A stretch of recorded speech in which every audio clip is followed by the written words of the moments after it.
Welcome, ladies and gentlemen, back to the Valley of the Judged. I am your one and only gaming monk, better known as Mildra, and with me is my good brother here in the temple, the man behind the Wanderer's Library, good brother Sieg. Coming fresh out of Legacy of Rust, but I'm still alive. I will insist on bullying id to have the Calamity Blade in Doom the Dark Ages. Put the Calamity Blade in Doom the Dark Ages, you cowards! Though I could have swore something like it was in a mod that Icarus had covered, but I can't say what it was. Because in all fairness, really? Icarus covers a lot of, or something like it. And in all fairness, Icarus covers a lot of very interesting and some more insane mods, like say Nuts. Mm-hmm. The one that no matter how good your PC is, it will make the game slow to a crawl. At least it's not like it's at least like not like Clusterplex. Mm-hmm. And I've played Clusterplex.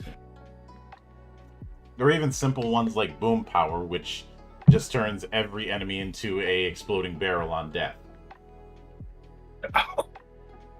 So Banshees before Banshees. Yeah, just imagine that with every enemy in... Oh god, no. And chain explosions are a thing. Yep, that sounds about right. And then he immediately went, yeah, let's load this in Nuts. Nuts, if you haven't seen it, is that one very wide map that's just festooned with hundreds upon hundreds of enemies. Oh god, I think your frame rate at that point would just completely shit itself. In his case, it froze. He left to go make lunch, and it came back and it was still frozen. But hello there, Key. Hello there, Tabby Cat and Nefnor. Welcome to the shit show. So, obviously, this week we are continuing our look at Tokyo Nova, which so far has been pretty good. I think the only issue that we had was the way outfits worked. Just that it is very granular, and I think it's something that would have been better served with some sort of sample kit. I know that there's a sample characters, but I think you can go one step further on that. Also, no problem, no worries about the lurk, Joey and Neff. Stay frosty, you too. But really, that's the only issue that we had. And fortunately, that particular issue has where we said maybe some sort of outfit index might be called for.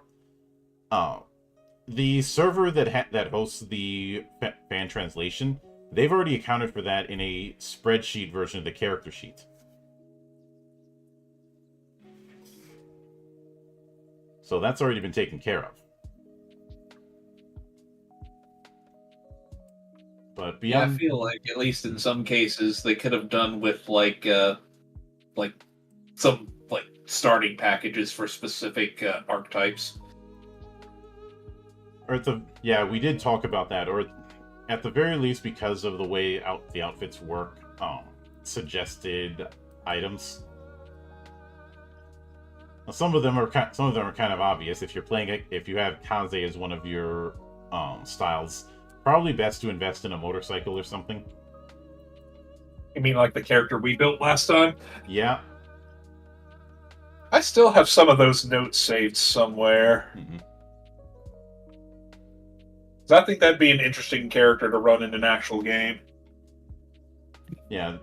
Truth be told, if I was doing a one shot or even a micro campaign of Nova for the first timers, I would have everybody take one of the pre-gens just to get the ground running. I mean, shit, I played the Yojimba in a heartbeat. Mm-hmm. Because he's rocking my style. But this time around, we are delving into the core mechanics proper, which means we get to tackle one particular fact with this game. This is not using dice. This is using a playing card deck. You can technically use a tarot deck, just the minor arcana for it, but because of the way the suits are set up on the character sheet, it's very much built for a regular playing card deck. I mean, if anything, you could probably adapt the suits and the minor arcana to the different skills with the playing card deck. Well, the minor arcana basically became the standard playing card deck, so yeah. But moving right into things. Obviously let me zoom in on this. Well, when my PDF reader will cooperate.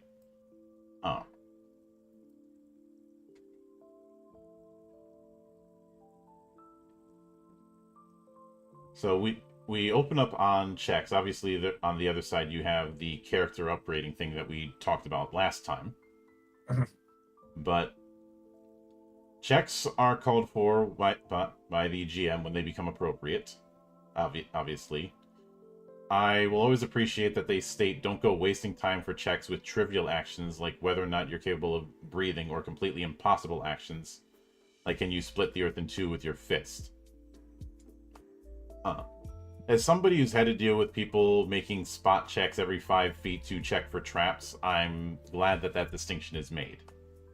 I feel like that's a huge problem in some RPGs today. It can be a problem in games that have or people that have D20 brain rot. But first, we have basic checks. The most basic type of check is when the Realm Lord, I'm just going to go with GM just for the sake of my sanity, indicates a specific suit, such as clubs. And if you play a card from the same suit, with the same suit from your hand, you succeed. Basic checks are not concerned with the card's value, but simply the suit. Obviously, if you play a card of a different suit, or don't play a card at all, you fail the check. Now, it's nice that there's a simple version, which also means that the associated suits with the skills are important there. But at the beginning of an act, shuffle your prepared playing cards and distribute 4 cards to each player and the GM. This is your hand, and playing cards from it will be fundamental to the fundamental way you make checks. And when playing a card, place it up in front of you, self-explanatory. Immediately after a check, draw a new card to return your hand to 4. Essentially, anytime a card is discarded from your hand, you immediately replace it with a new one from the deck.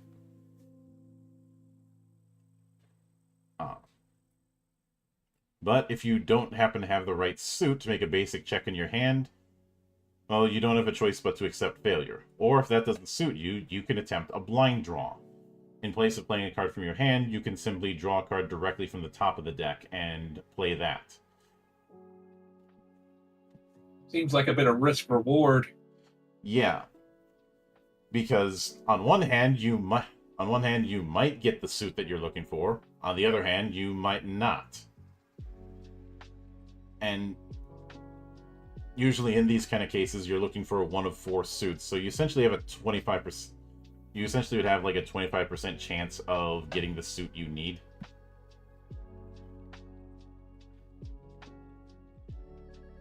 Don't like those odds. Never tell me the odds. Yep.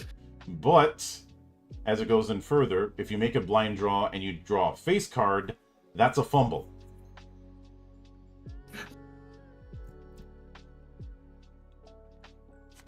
Even if the suit matches, it's still a fumble. Yikes. Mm-hmm. On the other hand, if you draw an ace, it's a critical success, regardless of suit. Actually, let me fix that. Let me rephrase that. because it says whether it's played from the hand or the result of a blind draw. If you succeed on a check with an ace, it becomes a critical success. So I have to correct myself. I thought it was a universal success with aces. No, it's if you succeed and the card you used was an ace, it's a critical success. Which does make me wonder if that is going to play a factor on the question of, are we dealing with aces high or aces low? And for those who don't know what aces high is, it basically means that aces are treated as an 11. So like the same as a normal face card in like other card games. Like usually the Jack, Queen, and King when ace is high is treated as 10. Usually 10. Sometimes they just go up by 1 for each. But then you have jokers, which are wild cards and can be played in place of any other card in the deck. If you need to play a card with the heart suit, you can designate it as a heart card and choose any applicable CV for it.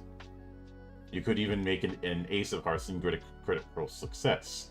Of course, if you feel like you can perfectly fail the check with a joker. So the joker is exactly what you think it is. Wild, indeed.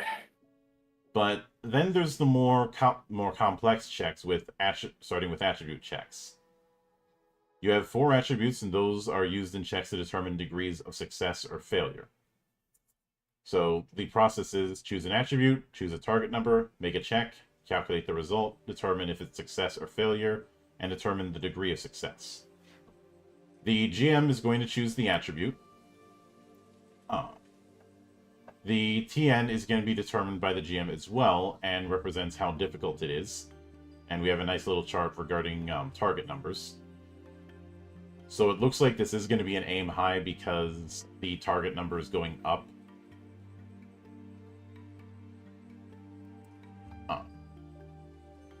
From super easy, which is a target number of 2, or superhuman, which is a target number of 30. Sorry, but I can't get over the one of the limit in here. The realm of common sense's breaking point. But then you make the check, basically play a given card, and the result of it is attribute plus card value plus modifiers. So let me bring up the 4 attributes that we had for that character from before.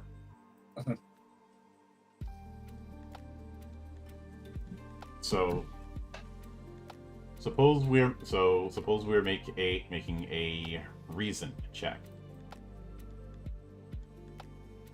I got the playing cards ready. If you want to, let's see. So 1, 2, 3, or 4.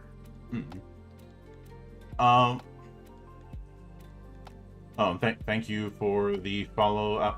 I'm Zoran Leichfield.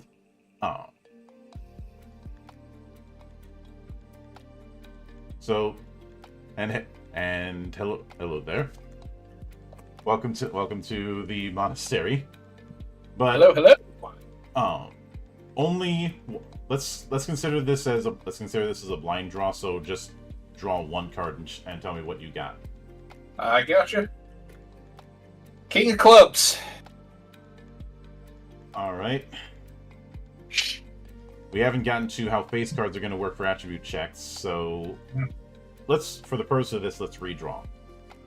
Alrighty. 3 of diamonds. All right. So using reason as a modifier of 7, so that's a total of 10.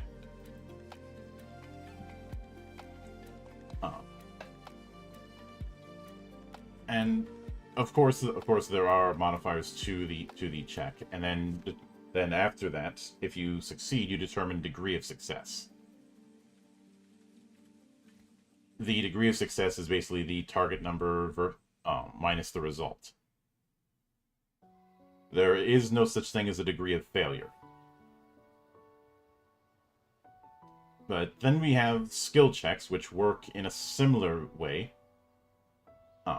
The main thing that's added is you determine whether or not the card is a valid suit. So this is where the suit comes into play. And if using reason, then the valid suit would be, say, a spade.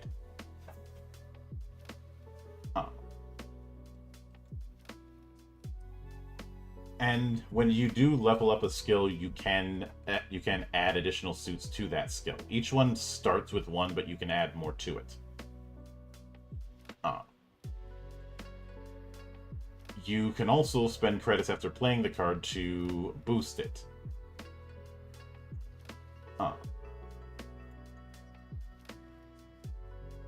And of course, the degree of success and the target number works the same way. And then we have opposed checks, which are exactly what you think they are. Though in this case, ties go to the defender instead of the attacker. So no meat beats here. Mm-hmm.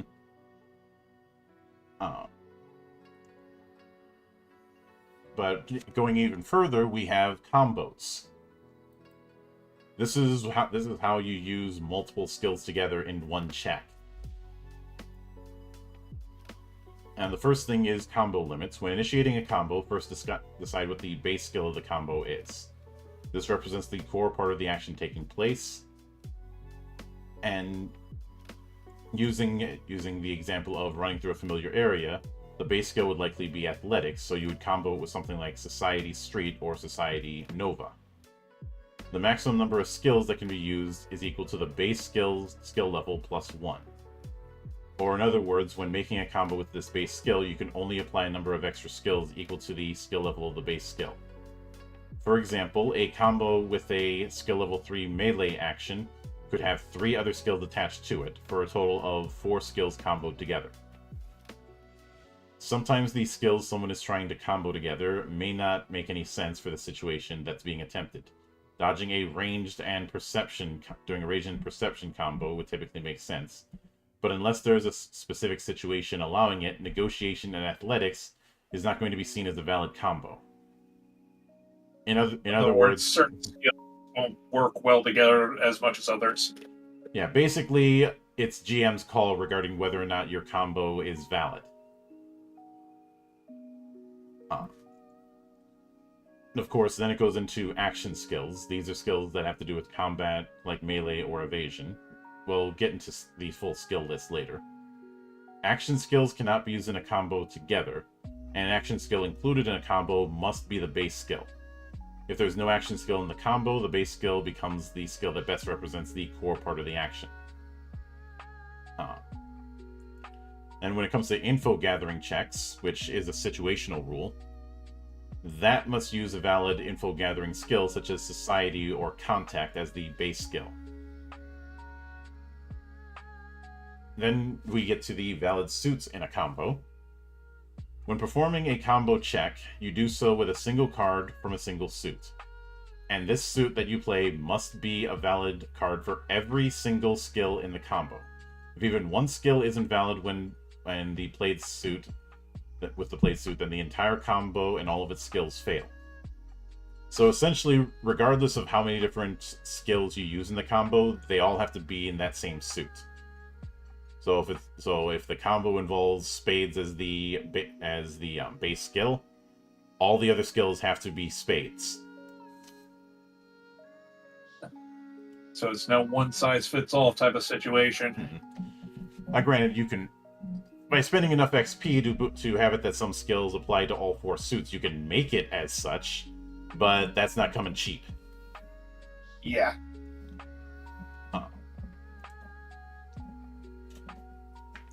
But combos have some specific rules as well. First, combo targets. The target of each skill/effect in a combo must all be the exact same target of the combo itself. You can't pick and choose a different target for each skill in the combo. With the target number, it's possible for them to be different target numbers for each skill. When that arises, use the highest target number among your skills as the TN for your combo check. If you can't meet or beat it, then the whole thing fails. Even if you beat one of the lower TNs with your check, it still counts as a failure. Yeah. And opposed checks work more or less the same. Modifiers work more or less the same. If a skill or an outfit or a situational mod affects more than one skill in the combo, then it affects the whole thing. Essentially, it's an all or nothing kind of thing when it comes to combos. I'd liken them to things like flurries or, well, combos in Exalted. But I'd say much more forgiving in terms of penalties. Because there's not really a check penalty when it comes to doing combos. There's just very specific restrictions and risks.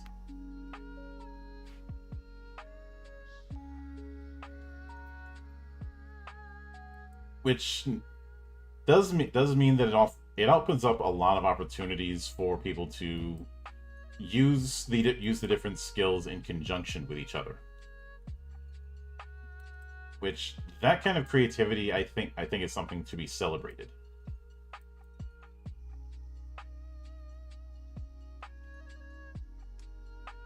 Certainly makes for interesting gameplay. Mm-hmm. You know, it also means that you can have those kind of characters who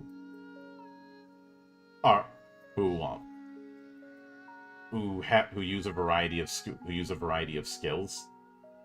Because you remember when I clowned on the whole jump and climb are treated as different skills in like 3.x. Yeah. Here, there's a little bit more reason for it to exist, except even this game doesn't do that. Like, a lot of those actions would just fall under athletics. Which, makes sense considering they're all, under that umbrella. Mm-hmm. But what I could easily see somebody doing is the old shoot and tumble kind of thing. Something straight out of Max Payne or a John Woo movie. I was just about to say Max Payne on that. I'm like, we're going for the bullet time shit, aren't we? Mm-hmm. And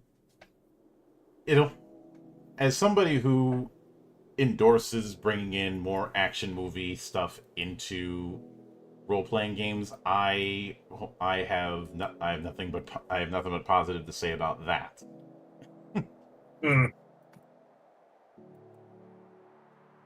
But that's not nice. You like what you like, man. But because of that, you don't have a situation where somebody's like, I want to run and I want to attack, but I can't do that unless I have this specific ability. And I'm like, that's stupid. You're playing a game where you're supposed to be larger than life characters. Let people be larger than life. Exactly. Yeah, and I mentioned this elsewhere, but the whole feels like superheroes critique when it comes to some games always struck me as odd.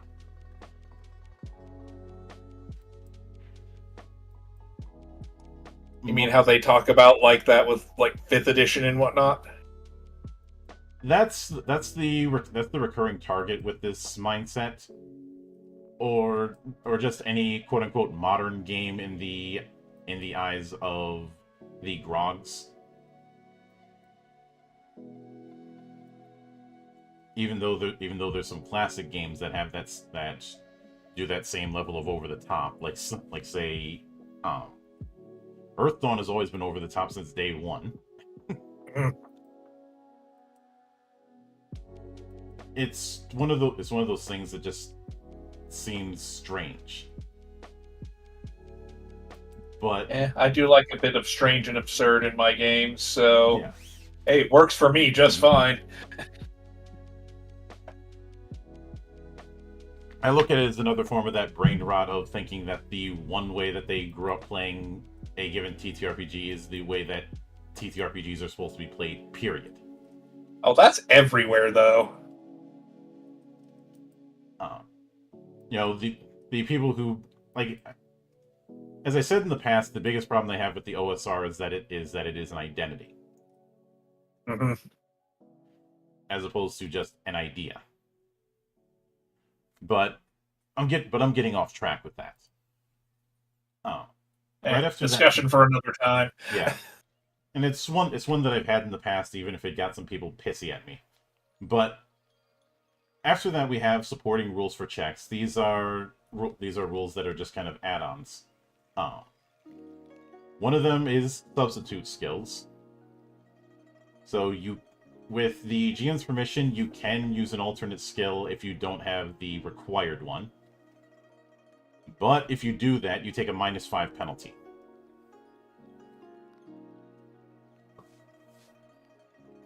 I mean, say you don't have like society or something, Mm-hmm. and use some like, I guess street smarts or something akin to that. Yeah. Or using acrobatics in place of athletics. Something I've actually seen a lot in my own games. Mm-hmm. And of course, situational modifiers are another thing that's in here. It's something that the GM may impose on a check. This is fundamentally supposed to add +or -2 to the result. Mm-hmm. I do appreciate that when it comes to situational modifiers, first off, it's not used as a crutch when it comes to the mechanics, but also there's a baseline given. Which is good. Keeps things grounded, Mm-hmm. more or less. But they also discourage having those modifiers be something that affects the whole scene. So this says, if there's a situation that affects the entire scene and would impose a modifier on every character, then it's probably best to omit the modifier, since it's technically an even playing field. It's usually only when one or a few specific characters are especially affected that you add a modifier to a check. Trying to hack a lock, for example. Mm-hmm. Whereas if you're in an environment where, like say the ground is slippery, having that as a modifier probably isn't the best idea.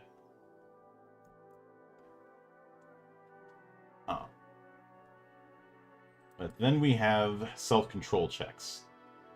Sometimes there are situations such as getting dizzy from blood loss, getting injected with a drug, or resisting temptations, where the character must exhibit their self-control and willpower to see themselves through a situation. This is a self-control check. On a success, the character suppresses an instinctual reaction, urge, or temptation and maintains control over themselves. On a failure, they relinquish control to the whims of their instincts. I have something like this in one of my games. Character who's playing a Dhampir, whenever blood is spilled on the battlefield, they roll a save to succumb to their darker half, so to speak. Succumb or resist it?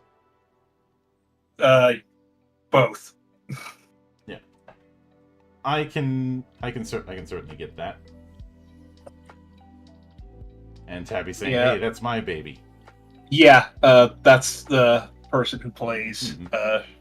She actually she actually imposed that rule herself, and I thought, okay. I mean, if that's what you want to do, it adds flavor to the game. So. But beyond that, the self-control check works the same way as a standard check. You know, determine the attribute, play a card, determine success or failure. And there is a sidebar regarding the attribute to use. Oftentimes, the particular skill, outfit, wound, or rules will specify which attribute to use in a self-control check. I mean, different vices probably use different attributes. Mm-hmm. But then we get into the skill rules. And yep, we did have this as part of the thing. I wanted to make sure I wasn't going too far in.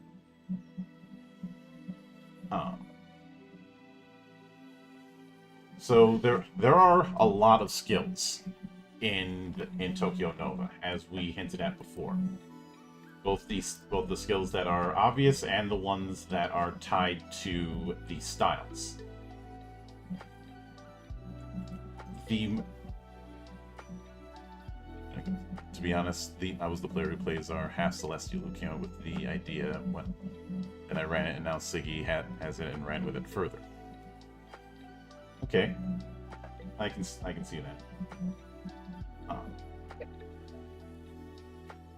That's something we'll talk. That's something we could probably talk about later. Yeah. But anyway, the majority of general skills are sorted by their initial suit/attribute when acquired at skill level 1. Leveling it beyond level 1 lets you choose more suits to use them with. Skills are obtained and leveled either during character construction or through spending experience points. There are also outfits that grant effects equivalent to that of a skill. Skills with a square on them before their name, those are action skills. These mostly consist of those that are primarily used in combat. Furthermore, action skills are always the base skill of a combo and cannot be used in a combo that calls for another skill to be the base skill. In other words, if melee shows up in a combo, then it absolutely must be treated as the base skill, and you calculate the amount of other skills you can combo based on melee's skill level. Which is something we already covered. This is just reiterating that. Then, skills with a diamond next to them are skills that you can use credits on. These mostly involve the use of tools, equipment, raw materials, or otherwise involve some degree of preparation and money. You may spend consumables. You may spend credits to raise the results of checks using these skills on a 1-to-1 basis. Due to the need for preparation, you may not spend credits during cut progression or similar high-tension moments that require your immediate attention. The GM also has the right to allow or deny the use of credits. This makes you wonder how, what the distribution of credits and experience is like. And I know some games want, and I've seen this when it comes to my own project in terms of some of the questions we've gotten about what the reasonable amount of encounters or what the reasonable amount of reward is. In games that have a bit of a wargaming background, you can delve into that and you can have that debate. But in more narrative-leaning games, I don't think you really can. There's too many variables. And Tokyo Nova is no exception, I think.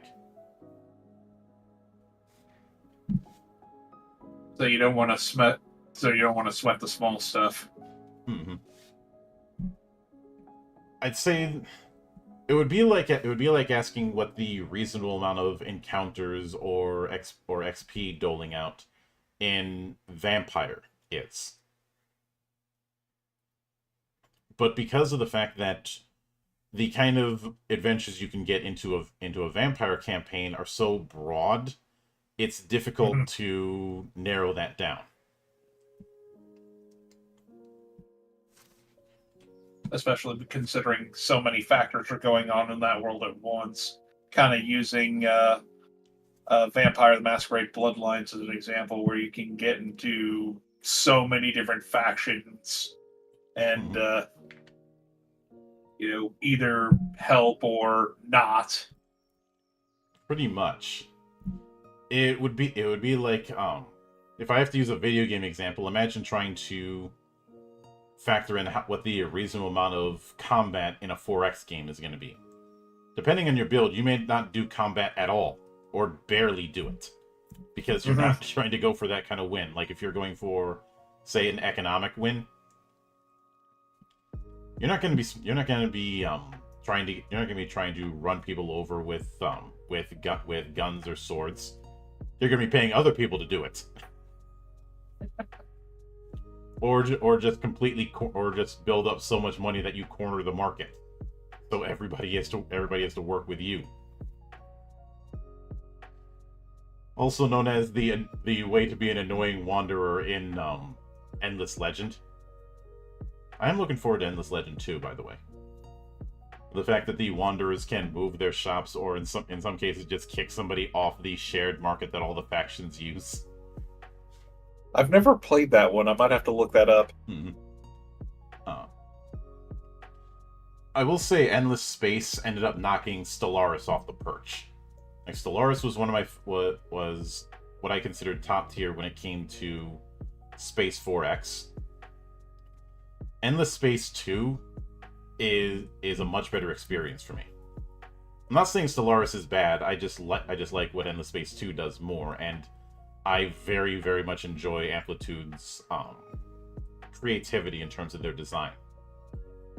But This seems more like a tabby game.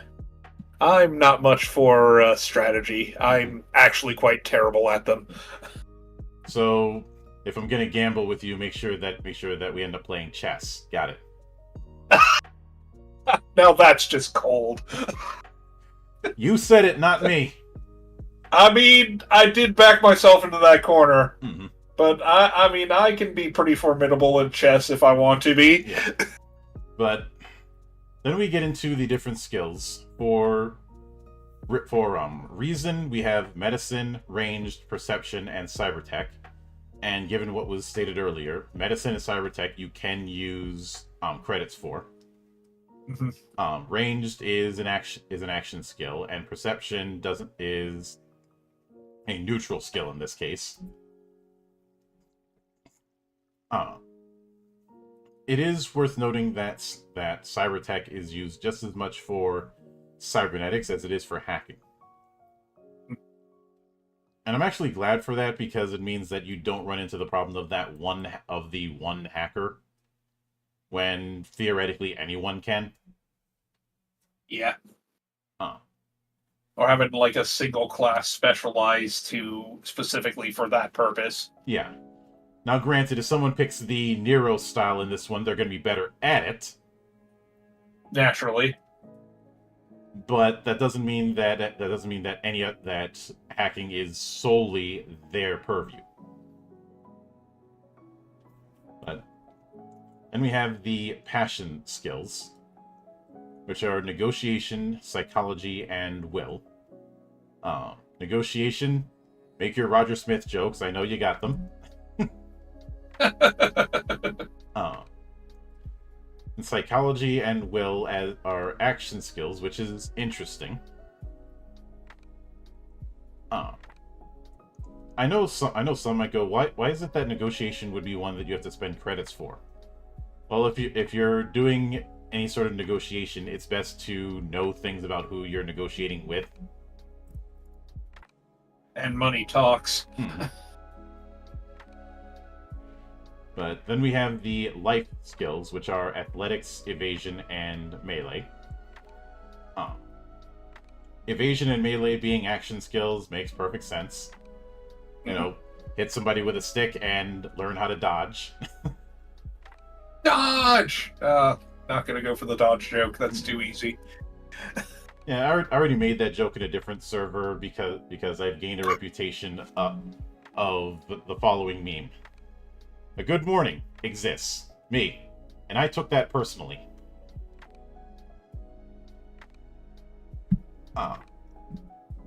But then we have mundane skills, which are stealth, stature, and intrigue. Stature and intrigue are both credit skills and action skills. Intrigues is our diplomancer skill, pretty much.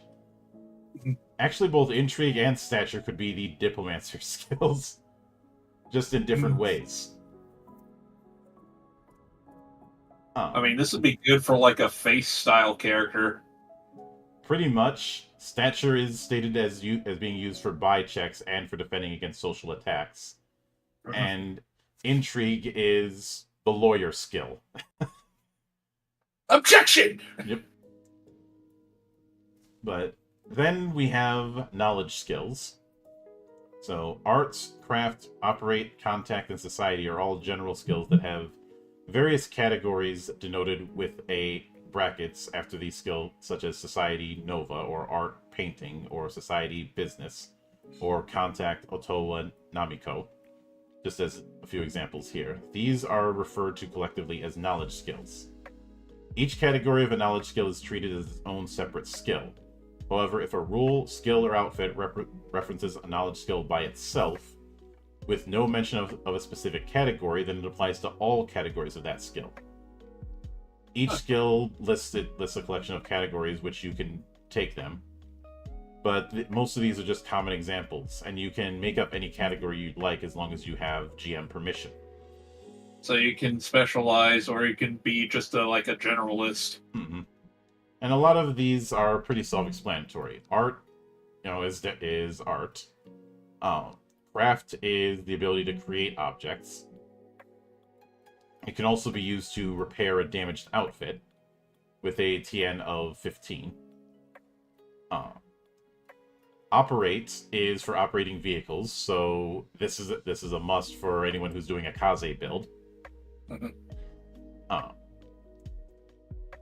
And contact is somebody.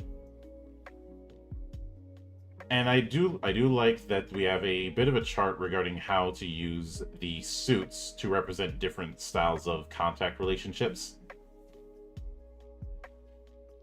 Adds a little bit of depth and shows the relationship between you and said contact. Mm-hmm. Because with that particular skill, you have to pick the suit when you get it. And obviously, the skill level is just how well you have a good relationship with that one. But then we have society, which is pretty self-explanatory. This is largely used for appearance and info gathering checks. There are 4 subcategories of society: country, city, industry, and organization. Country is self-explanatory. The different countries in the post-cataclysm world. City, also self-explanatory. Most people playing this would probably have Society Nova. Industry is also self-explanatory, and that has its own categories: street, police, business, high society, technology, media, astral, so knowledge of the supernatural, and other. So the stuff that doesn't fit within the aforementioned categories. And organization society skills, which are recorded as society organization and are small scale than industry. With a organization, you're familiar with the customs, slang, and other such intel that nobody outside of the org would know. Of course, with the appropriate country, city, or industry society skill, you could make a check that a society organization skill could cover, but with organization, you're able to be much more specific. Speak. Got it. Yeah, as such, you gain a skill level bonus to checks you make with society organization. However, you can only use the organization at all when it involves the specific organization the skill denotes.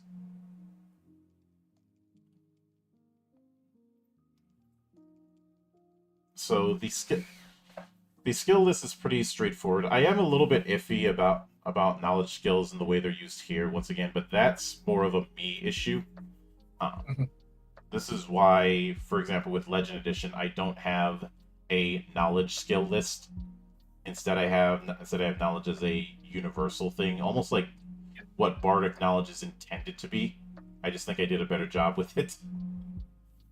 Fair. I mean, I think knowledge skills, too, would really depend on the GM. When it comes to that, I would advise going more for broad things and going for very specific fields of knowledge. That's always been my pet peeve with games that use knowledge skills. I'm looking at you, 3.5. 3.5, GURPS, Shadowrun. Oh, yes. Like having individual skills for different types of firearms. Mm-hmm. And I think there's 10 different ones too. Yeah. 6th edition, the edition I'm supposed to hate, actually made a lot of attempts to slim down that skill list. It's still large, but it's nowhere near as large as it was in past editions. Mm-hmm.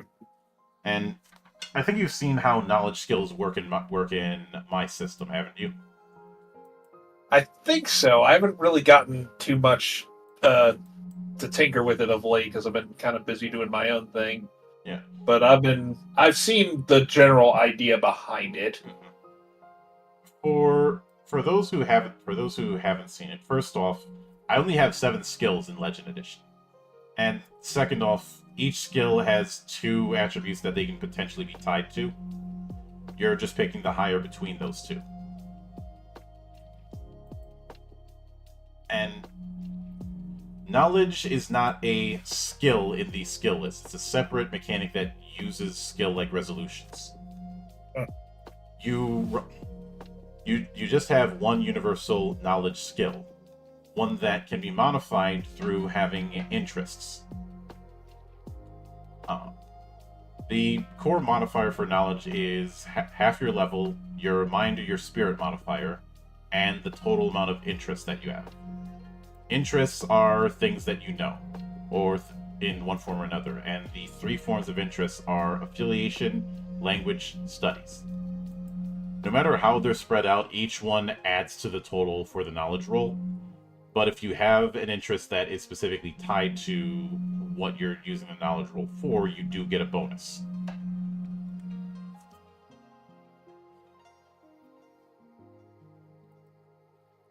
And that's the skinny version of the knowledge check in our system. Simple, it works. I mean, as long as you keep it, broad, as you said before. Because it's not like you can't level up different interests or something like that. It's a case of you've got it or you don't.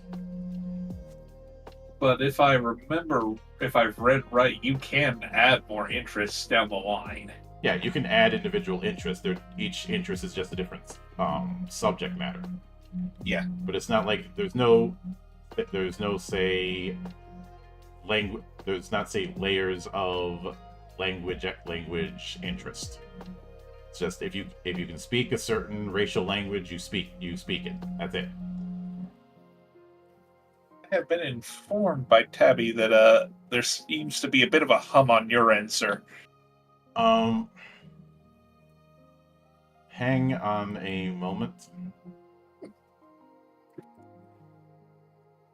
I'm going to disconnect and reconnect. Yeah. Sometimes this happens with Discord, where the noise suppression doesn't quite pick up. Yeah, that's a Discord issue. I'm not sure there's much we can do on that point. No, I just have to grin and bear it. Yeah. But moving back into Nova. Then we have the act structure, which this one isn't going to have a whole lot of crunch, but it's more of the framework for sessions. And I know some people will say that this is akin to the 3-act structure, but I'd say it's going to be more akin to Kisho Tenket. There's also a translator note saying, the act structure may seem a bit odd and rigid to Western TRPG players.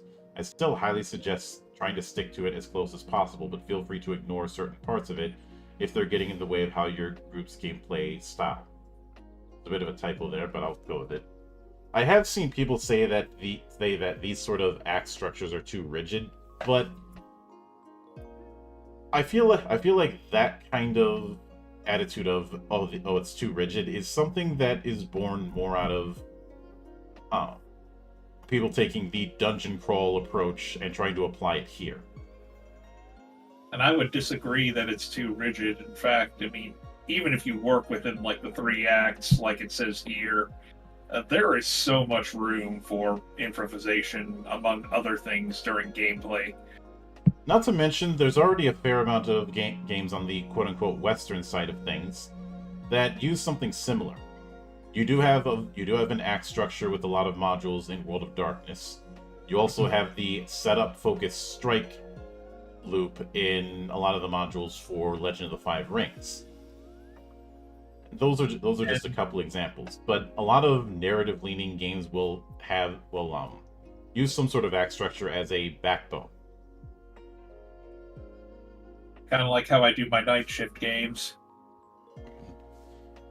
Because and even me personally, I structure a lot of my campaigns as if I'm structuring a season or series, for those in the UK, of a television show. Treating each individual session as akin to a episode. Yeah, that's kind of how I run night shift. Which, given the subject matter of Night Shift, I feel it's a natural course. Mhm. I'd say the same thing with say the Star Trek RPG. I'm pretty sure at least one of them even outright said it. Yeah. But there have been a bunch of different Star Trek RPGs over the years, so do not quote me on that. But the act typically aligns with one session of the game, begins with the day's session, and the session ends with the completion of the act.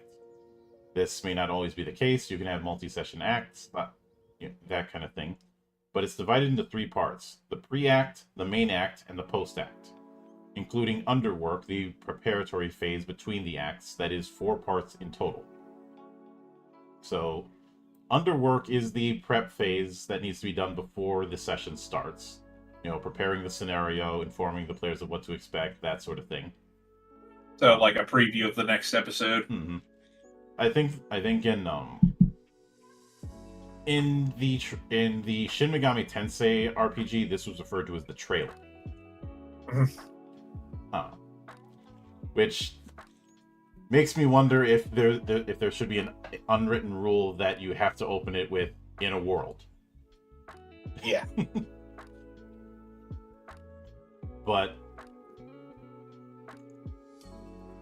then there's the pre-act, which it occurs on the day of the game session and involves the necessary prep needed to be done before the main act starts, such as finishing off character construction, customizing, or selecting act connections.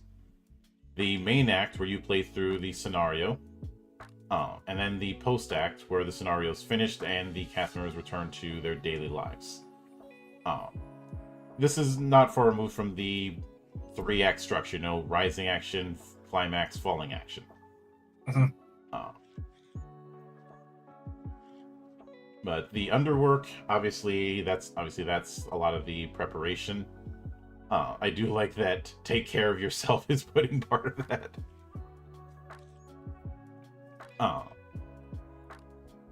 Which, I mean, if you've seen a lot of GMs nowadays, a lot of them do not take good care of themselves. I try to, because I try to be professional. Same. And even this game brings up the whole trailer concept.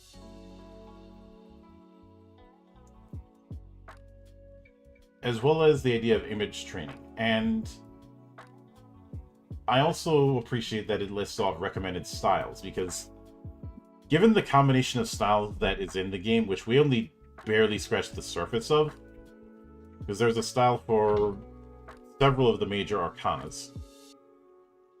There is a lot of directions to go into, and some styles may not be the best fit.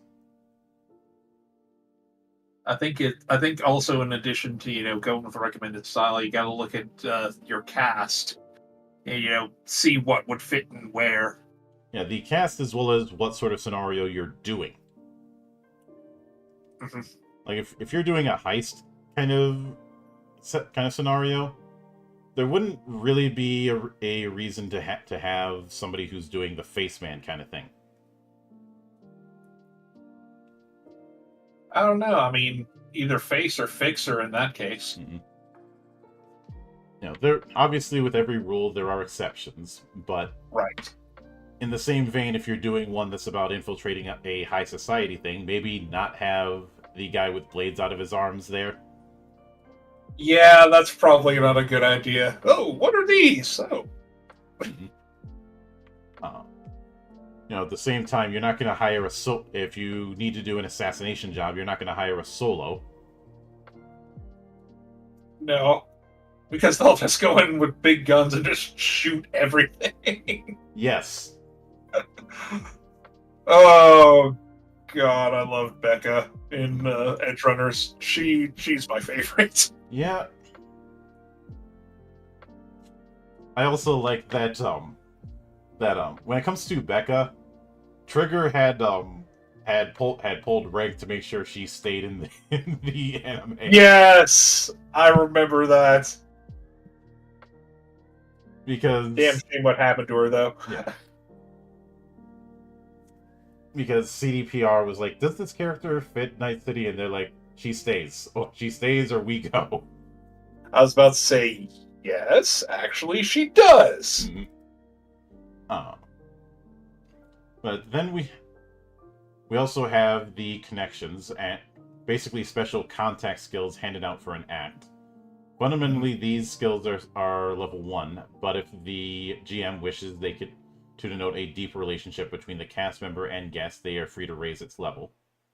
I do like this concept because it allows the GM to give the players even more of a reason why they're taking on this particular scenario.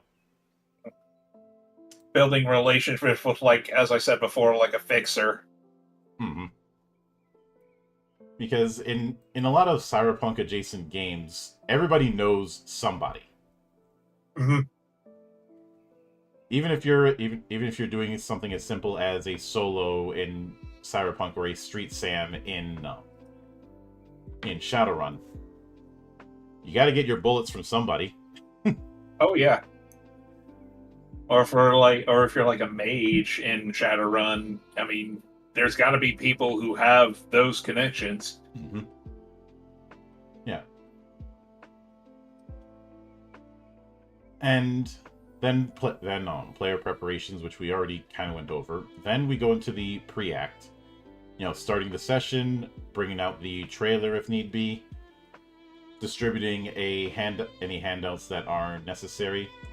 There's also the act sheet, which I always like session sheets in games. They're a nice way to keep everything concise. The only game I've really seen that in is the Bunkers and Badasses. Mm-hmm. But I still need to write something for, because, as unfinished as that game is, that game was pretty good. There's 2 Bunkers and Badasses games that I know of. There's the one that Vincent did, which was a prelude for me discovering other worlds, and then there was the official one that was done years later. Yeah, I have the official one, and that is horribly unfinished. Then again, it is Gearbox, so Mm-hmm. can't expect them to finish any of their games. Yeah, I had to errata in rules for Fight for Your Life, specifically for a friend's birthday, when I ran a session for them. Which, that's been a staple from day one. You'd think that'd be something that was accounted for. Right. And Tabby was saying how she enjoyed playing a psycho, so I'll go into that later, but long story short, I meta'd D&D characters playing Bunkers and Badasses characters. Why do I hear the Inception horn? Because you'd be right. So, in other words, and this is me getting my one Tropic Thunder joke out of my system, I'm a dude playing a dude disguised as another dude. I mean, yeah, that's pretty much right, except in Tabby's case, she was a dude playing a chick. I kill people with my subtitles. I'm gonna need context for that later.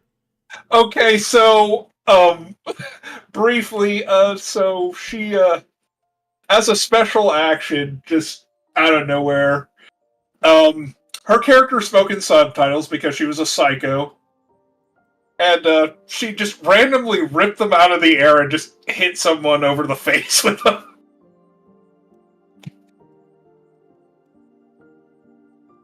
Odd, I know, but I was like, yeah, that's very Borderlands. Yeah. That is the thing that people enjoy about Borderlands. But then we have the key style is brought up here as well, which is the style that they're most associated with. You're meant to put a circle next to that on the 3 styles on your character sheet. Because there's the key style and then there's the persona style and the shadow. This sort of rule of 3 we kind of covered when we talked about character creation. And you pick one of them. You pick one of them that represents how you present yourself, one of them how you really are, and one that is your hidden aspect. And it looks like, just reading this text, it may be a style that you yourself may not even know about. Mm-hmm. But then you have city rank, which is basically the areas that you are able to access, and it is based on what your ranking is in mundane.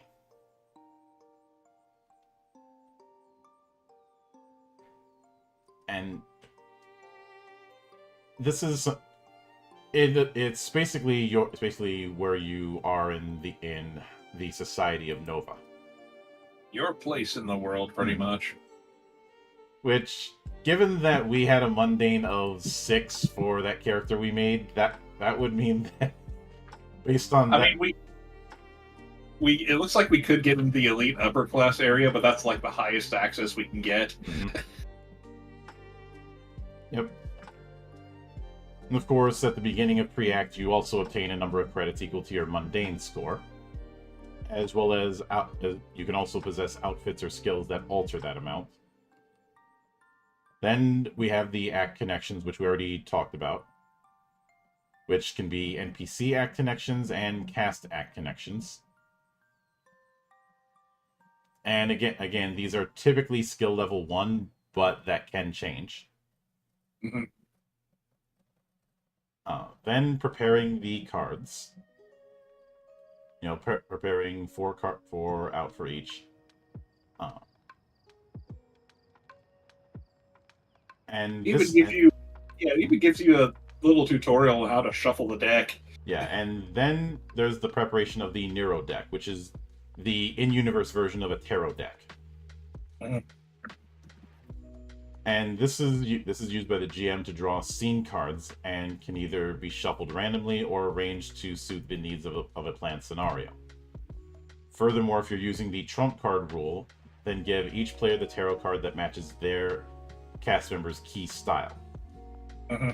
When shuffling a standard tarot deck, it's suggested to first place the deck on the table face down, yada yada. Basically, a way to shuffle the deck so that there's a good amount of upright and reversed cards. Mm-hmm. Then you have the main act, which is separated into 4 phases. The opening, introducing the cast. Research, details about the conflict and figure out how to solve it. Climax, where you attempt to resolve the conflict. And ending, where you wrap things up. And I do like that at the end they say, be sure to make it cool. Knowing me, if I were to run something like this, it'd end with some type of explosion. Mm-hmm. And I did have a running gag for the longest time of any time the players are on a ship, whether it be a boat, an airship, or just something high up, or in that kind of thing, it will always crash. Whether it's a train, whether it's a boat, whether it's an airship, it is going to crash. Now, was it usually the players, or was it just something that happened in the situation? Both. Okay. In one case, it wasn't even a ship, but they were at the top of a tower that collapsed. Oh. And by collapse, I mean it tilted. Oh wow. So they had to time a jump so that they jumped just low enough that they wouldn't deal with fall damage, but also high enough that they had some space to jump. So you gave them an out, in a manner of speaking. Yeah. It was more of, they were going to make the jump event. They were going to make the jump anyways. It's more of, can you make the jump scot-free, or are you going to face plant making the jump and take fall damage? So, in other words, if I ever play in one of your games, last time someone tried to kill me with a train, I instead killed the train and crashed it into something. Mm-hmm. Pretty much. And hey, I can say that I could do one train level and it'd be good. It'd be better than Blood 2. Not that that's saying no much. Kidding. Obviously, then it goes into scene progression, but it does note that scenes don't have to be in chronological order. But when a scene starts, you declare a new scene. You select the player of the scene, who's the main character of it, known as the scene player, and then give the role of the other cast members in the scene, if any. Play the scene card, drawing a card from the tarot deck and placing it face up. At the same time, describe the purpose of the scene in a few simple words. Something like, X has come to visit Y store for Z. Then you make appearance checks. Any cast member that was not designated as part of the scene by the GM is allowed into a team with the scene player, or another cast member needs to make an appearance check to enter the scene. It is possible to appear in a scene without actually being physically present, such as contacting another character over phone or internet. This is called appearing as a ghost and still requires an appearance check. I actually really like that. That's something I've never seen in the games I've played. Mm-hmm. Obviously, then acting out the scene and then ending it, followed by making backstage checks. If a character doesn't appear in a scene or leaves the scene early, they are considered to be waiting backstage and are allowed to make a backstage check at the end of the scene, which we will get into in a moment. But first, scene cards. This is essentially drawing the feel for a given place. And once again, it is using the major arcana. And just for an example, let's look at the Chariot, which is associated with the Kaze style. The keyword is victory. Style is an honest, straightforward battle begins. Both foes acknowledge each other.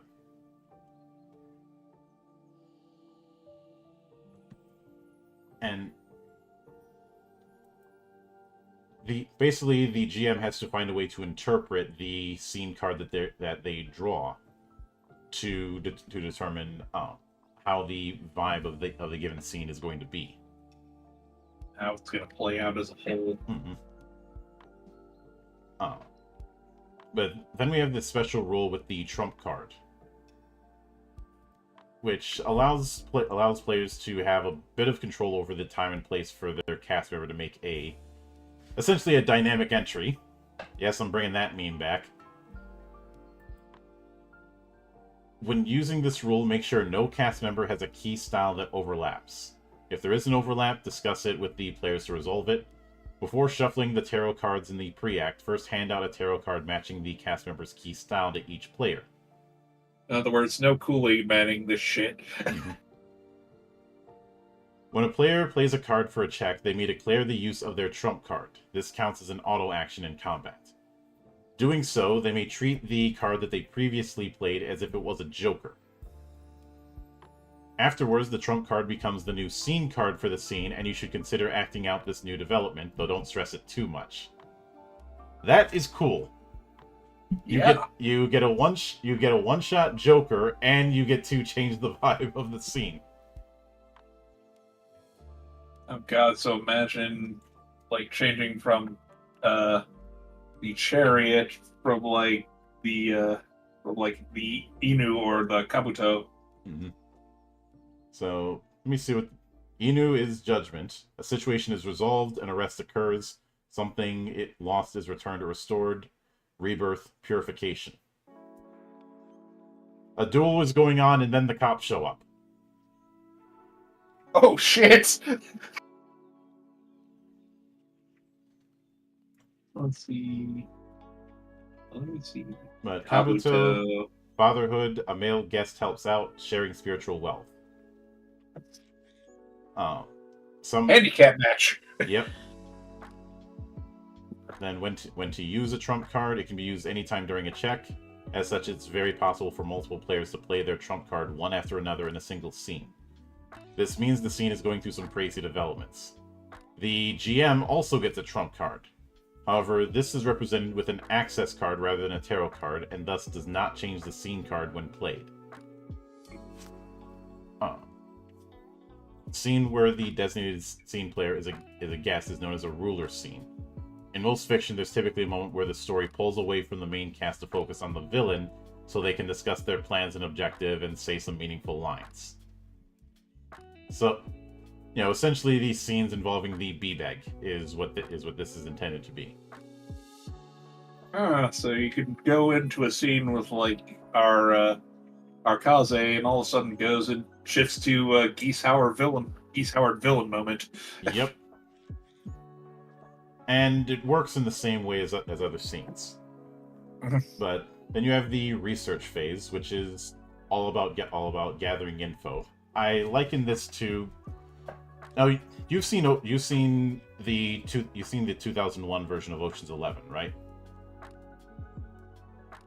Very briefly, I don't remember it too much. Yeah, this would be the equivalent of Danny Ocean and his crew setting up the plan that they have for the heist. Casing out what the security is, what the potential vulnerabilities are, that sort of thing. Trying to catch in any factors they may not be able to account for as well. Well, attempt to, because you know how it goes. No plan survives the first encounter. Right. But after that, you have the climax phase, which is pretty self-explanatory. Everything comes together. Phrasing. God damn it! And then the ending phase, which is exactly what it sounds like. It also has appearance checks, if need be. But it isn't necessary to have appearance checks for it. And then post-act, this is where you confirm damage. For one, if a cast member is inflicted with dying, coma, death, catatonia, or erasure wounds at the end of an act, then our condolences. Unfortunately, that character is completely gone and will never step foot in Tokyo Nova again. Prepare a new character for the next act. Sorry, you're dead. If they've got any other wounds beside those are erased. Any damaged, destroyed, or otherwise lost outfits that you have preserved are either repaired, found, or replaced. Any remaining credits at the end of an act are removed. You cannot carry them over. And then you calculate XP. And we have a decent chart when it comes to XP for both what the players do and what the GM does, which is very nice. Yeah. And when we talked about character creation, we briefly brought up how one of the potential angles is using a miracle fittingly. This is where that would count. Yeah.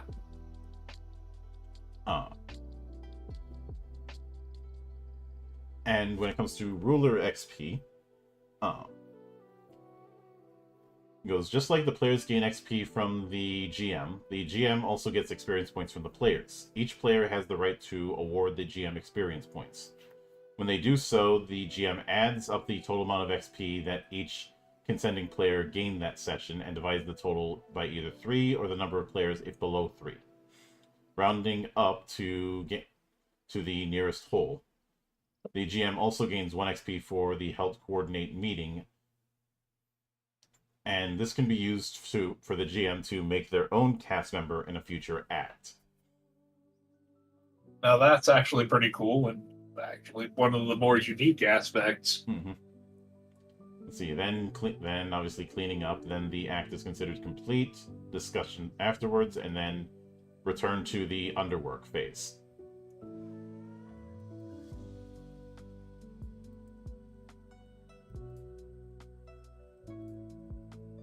And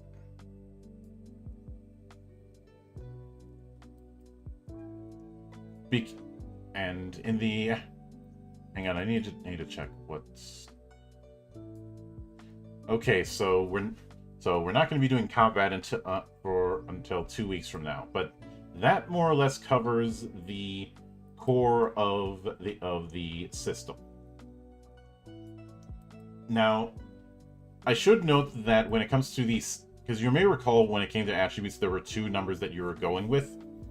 The second number is essentially the target number when your attributes are targeted. Mm-hmm. So essentially, you have an active and a reactive number for the attributes. As I recall, one is for offense, one is for defense. Pretty much. And I do like that setup because it allows the attributes to be multi-purpose, and it's very clear attributes play a much bigger deal in this game. Because you're gonna be getting some stuff from skills, but the big benefit to investing in skills is investing in more suits. And just to double check to make sure I got that proper. But I think one of the big standouts here is the way scenes work and how it integrates the tarot deck.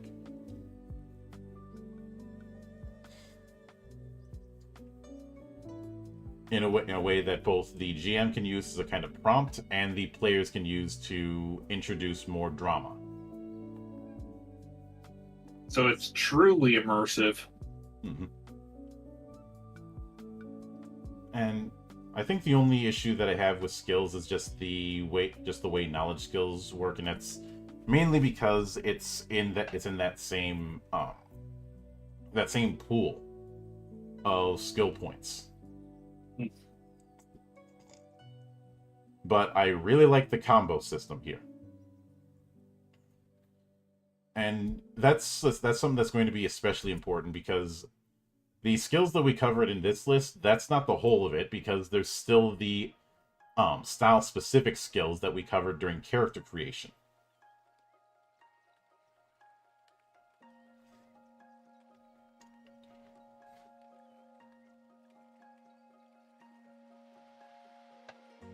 So because of that, there's a lot of narrative variety that can be utilized here.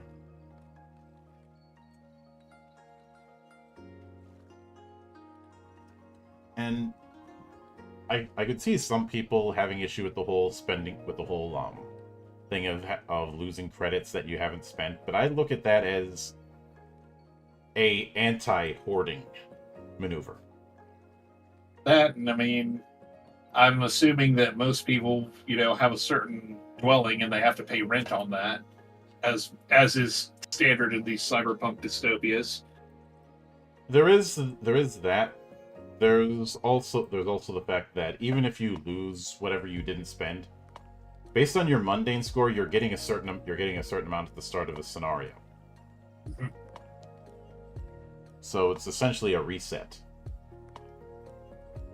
But you and I have seen people who are far too conservative with either resources or items. Mm-hmm. So the fact that it is doing that kind of reset is good because it means that it's going to incentivize getting stuff that you're going to need. And getting stuff that you'll use at a given time. Mm-hmm.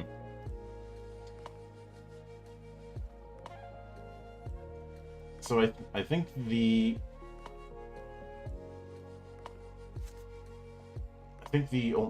there's also the fact that skill level is for the most part is not just a straight modifier. Otherwise, it'd be kind of lame. Your skill Mhm. level, the advantage with skill level is more of you can use more potential cards. Because if you don't have the right suit, if you end up getting, I guess what would be suit screwed in this game, Yeesh. your only other option is to make a gamble using a blind draw, which has its own catches. Though maybe I skipped it, but I don't recall it saying what happens if when playing a skill card if you play a face card. Yeah, I don't think I saw that either, and I've been kind of following along as best I can. Mm-hmm.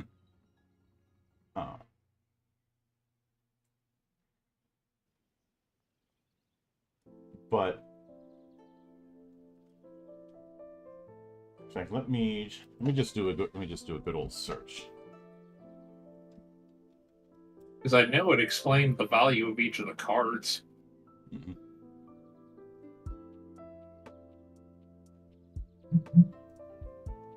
So, okay, I take it back. It was explained very early on. Base cards are 10, aces are high. Or you can use it to set the entire result to 21.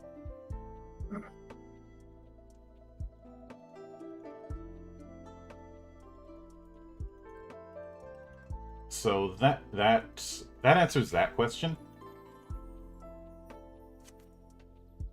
So essentially, there's not going to be too much difference between playing a 10 and playing a face card.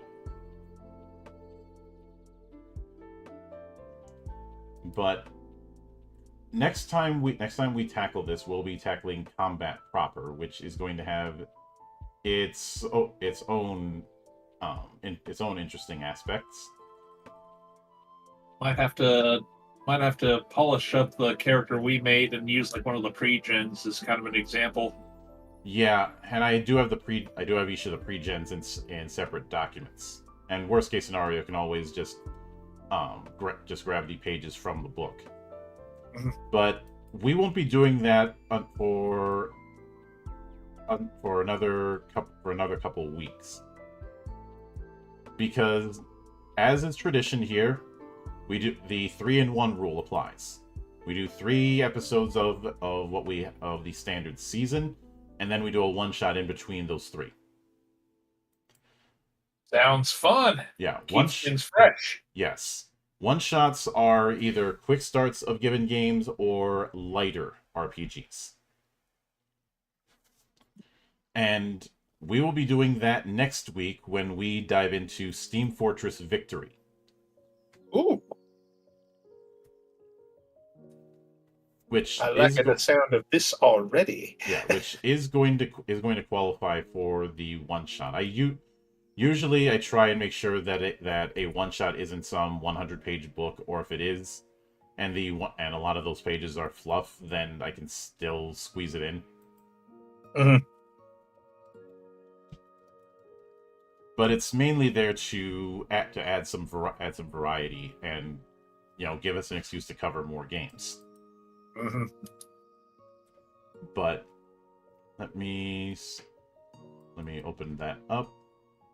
And I am probably going to have to double check to make sure that Steam Fortress Victory is still publicly available, because that's happened a few times where a game I've covered isn't.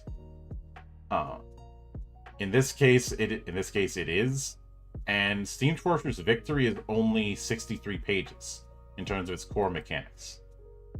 There is also a 35-page engineer's manual.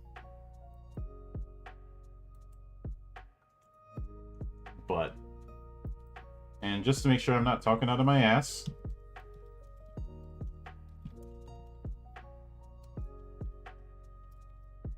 it is available on DriveThruRPG for Excellent.